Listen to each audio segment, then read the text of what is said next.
Ons lees in Matteus 16 hoe dat sekere fariseërs gekom het na die Here Jesus toe en vir hom gevra het, hulle wil ook aan hom glo, maar om dit te kan doen, moet hy vir hulle 'n teken uit die hemel uitwys. Hulle wou iets skouspelagtig sien, 'n teken wat vir hulle sou bewys dat hy regtig die Messias is.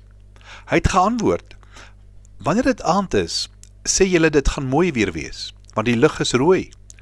In die oggend sê hulle vandag gaan die weer nie goed wees nie, want dit word al donkerder. Geveinstes, julle kan die voorkoms van die weer onderskei, maar julle kan nie die tekens van die tye onderskei nie. Ek en jy het dit ook nodig om dit vandag te hoor, want ons kan op ons televisiestelle die voorspelling van die weer duidelik volg. Ons sien die fronte wat deurbeweeg. Ons kan dit redelik goed voorspel met die satellietbeelde wat ons kan kry. Ons kan onderskei en verstaan. Maar die Here Jesus se verwyte is, hoe is dit moontlik dat jy nie die tekens van die tye kan verstaan nie? Tekens van die tye verwys na daardie dinge wat besig is om rondom ons te gebeur.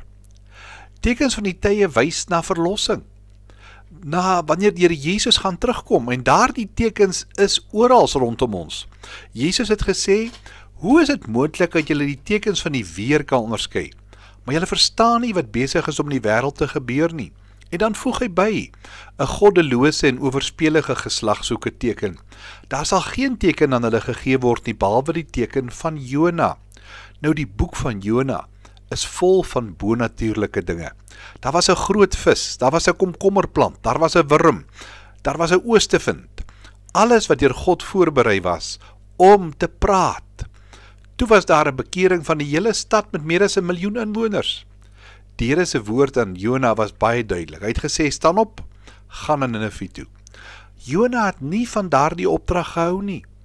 En baie mense volg Jona se voorbeeld, want weet jy, Jona het toe begin hardloop. Daar was net nie vrede nie. En mense is so rusteloos vandag, hulle kan net nie stil sit nie. Baie probeer selfs om die merkers op die pad van die lewe te probeer verander. Hulle wil die maklike, die gelykpad hê. Maar die probleem is, daardie pad lei nie na God toe nie.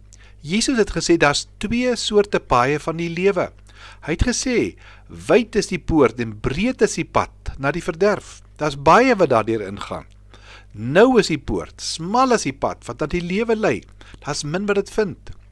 Toe die moordenaar aan die kruis na die Here Jesus gedraai het hy gesê, Here, dink aan my wanneer U in die koninkryk kom. Dit was dalk sy eerste, maar ook sy laaste kontak met Jesus. Maar die punt is, hy daardie oomblik aangegryp. Hy het uitgeroep, Here, dink aan my. Christus het gesê, vandag sal jy saam met my in die paradys wees. Ek wil jou aanmoedig om sy voorbeeld te volg, saam met Jesus die pad na die hemel toe te loop. Kom ons bid saam. Here, baie dankie, dat U alles kom nuut maak. Dankie dat ons die tekens van die tye kan onderskei. Ons wil vir U sê, kom Here Jesus, kom haastig. Amen.